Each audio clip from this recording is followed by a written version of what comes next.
La historia de la humanidad está marcada por luces y sombras, por descubrimientos que impulsaron la civilización hacia adelante, pero también por episodios de brutalidad que nos recuerdan lo cruel que puede llegar a ser la especie humana. En la antigüedad, cuando el poder estaba concentrado en manos de unos pocos y la justicia se confundía con la venganza, los castigos eran desmesurados, violentos y despiadados. Para nosotros, hoy, resultan inimaginables, pero para las sociedades antiguas eran parte natural de la vida en comunidad. Eran una herramienta de control, un espectáculo y una advertencia. Los peores castigos de la antigüedad no solo buscaban eliminar al infractor, sino también infundir miedo y reforzar el orden establecido. En aquellas sociedades, el delito no se concebía como un problema individual, sino como una mancha contra la comunidad, el rey o incluso los dioses. Cada acción indebida era interpretada como una ruptura del equilibrio, y restaurarlo exigía dolor y sangre. Los castigos no eran privados ni discretos,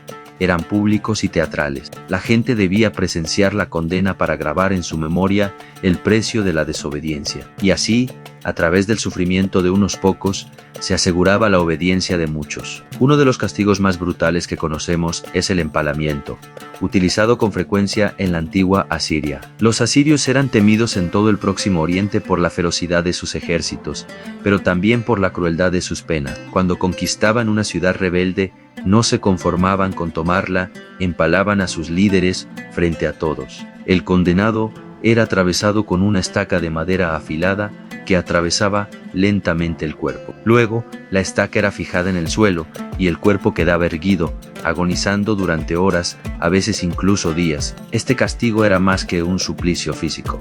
Era un espectáculo de poder. El mensaje era claro. La desobediencia se pagaba con una muerte lenta y terrible. Siglos después, en Europa Oriental, el empalamiento sería infamemente asociado a Vlad Tepes, príncipe de Valaquia, cuyo nombre inspiró la leyenda de Drácula. Según los cronistas, mandó empalar a miles de enemigos, creando auténticos bosques de cuerpos agonizantes. Aunque para nosotros es una atrocidad, para él era un método de control político. Su pueblo lo temía, pero también lo respetaba, pues creían que esa crueldad mantenía alejados a los invasores. En el antiguo Egipto, los castigos también podían ser sumamente crueles, aunque revestidos de simbolismo religioso. Entre los peores estaba la mutilación. Quien cometía traición, robo sagrado o profanación de tumbas, podía ser castigado con la amputación de manos, lengua o nariz. El dolor físico era atroz, pero peor aún era la condena espiritual. Los egipcios creían que, tras la muerte, el cuerpo debía presentarse íntegro para poder ser reconocido en el más allá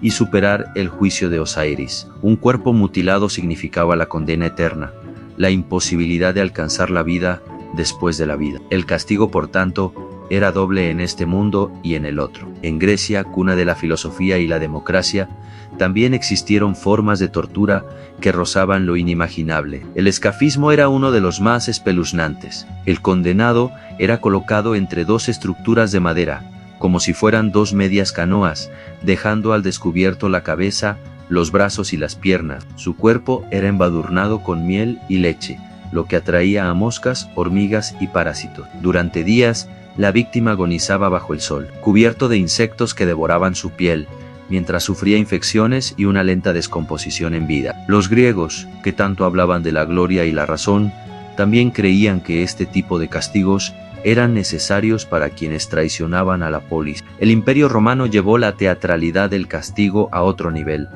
La crucifixión, sin duda, fue uno de los más célebres. Se trataba de una muerte lenta, dolorosa y profundamente humillante. Los condenados eran clavados o atados a cruces de madera y quedaban expuestos durante días, luchando por respirar, hasta que finalmente morían asfixiados. No era solo un castigo, era un espectáculo público. En las calzadas del imperio, los crucificados se alineaban como macabras estatuas humanas, recordando a todos lo que ocurría con quienes desafiaban al poder de Roma. La crucifixión de Jesús de Nazaret, aunque única en su trascendencia, fue solo uno de los miles de casos que se llevaron a cabo a lo largo del imperio. Los romanos también aplicaban la damnatio ad bestias, o condena a las fieras. Esta pena era un espectáculo sangriento dentro de los anfiteatros. Los condenados, desnudos y desarmados, eran lanzados a la arena, donde animales salvajes como leones, osos o tigres los destrozaban frente a miles de espectadores.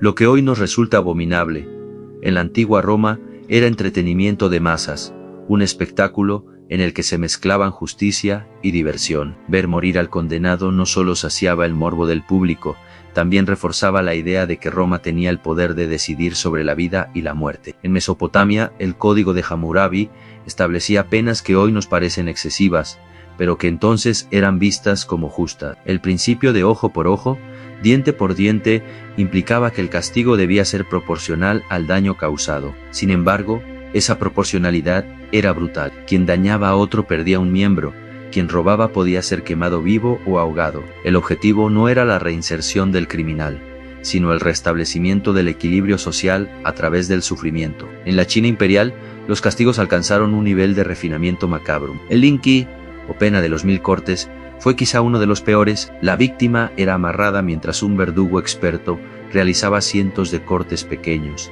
desmembrando el cuerpo lentamente hasta provocar la muerte tras horas de agonía. Este suplicio no solo buscaba infligir dolor, sino también destruir la dignidad y condenar el alma, pues morir de forma desmembrada impedía descansar en el más allá. Era un castigo reservado para los traidores, aquellos que habían osado desafiar al emperador. En India, el castigo de la rueda consistía en atar al condenado a una gran rueda de madera y romperle los huesos con martillos a medida que la rueda giraba. Los gritos de dolor eran considerados parte del proceso ritual, y la multitud presenciaba con horror cómo el cuerpo se iba convirtiendo en una masa irreconocible de huesos rotos y carne destrozada. En otras culturas, como la persa, existían castigos particularmente crueles, como el barco doble, similar al escafismo griego. El condenado era obligado a permanecer entre 2 embarcaciones, alimentado con leche y miel, hasta que las diarreas, las infecciones y los insectos lo consumían vivo. En ocasiones,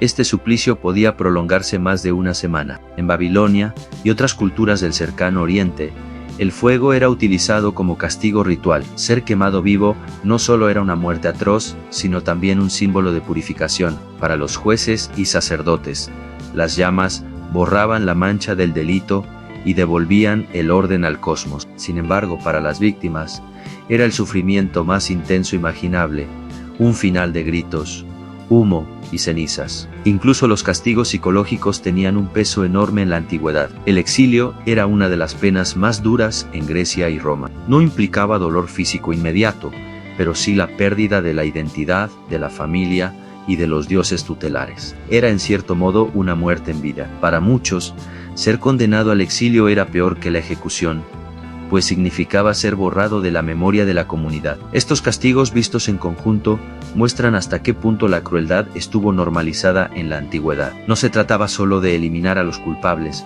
sino de convertir el dolor en un espectáculo, un recordatorio visible y aterrador del poder del Estado, del rey o de los dioses. La vida humana valía poco cuando se trataba de preservar el orden. Al mirar atrás, comprendemos que aquellos métodos no eran simples expresiones de sadismo, sino mecanismos sociales. Eran parte de un sistema donde la justicia se confundía con la venganza y donde el sufrimiento era considerado un medio legítimo para mantener la cohesión social. Hoy los vemos con horror, pero nos recuerdan la importancia de los avances que hemos logrado en derechos humanos, juicios justos y la abolición de la tortura. Los peores castigos de la antigüedad nos confrontan con la parte más oscura de nuestra historia, nos muestran de lo que somos capaces como especie cuando el poder se ejerce sin límites. Y, al mismo tiempo, nos invitan a reflexionar sobre el presente, aunque los métodos han cambiado. El deseo de controlar mediante el miedo sigue siendo una constante. La barbarie nunca está tan lejos como creemos.